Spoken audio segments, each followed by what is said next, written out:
So in this video, I'm going to show you exactly how you can automate your onboarding process through Zapier. So through here, you can see I have completely automated the product purchase to the onboarding email to even creating an invite for them into a private channel into our Slack.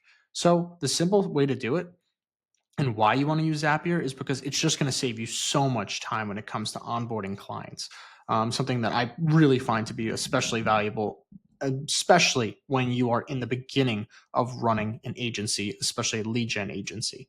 So right away when they buy the product, any one of these products, it sends out an automated email that basically goes over the onboarding form, could even put in the contract agreement here, and then tells them that they'll be receiving an invite into Slack. Really any questions to be able to ask as well. So that is really what it does. It even takes their first name of the customer and is able to send that out. From there, it even sends a private Slack invite channel that you'll be able to have as well. Find this incredibly valuable for really automating a lot of the systems. I'm going to be doing a lot more automations when it comes to the contract, how to do onboarding, as well as being able to even do replies to your interested leads. So if you find this kind of video interesting, would really appreciate just like, comment, let me know. Thinking about making more of these Zapier automation videos and really can build that out from here.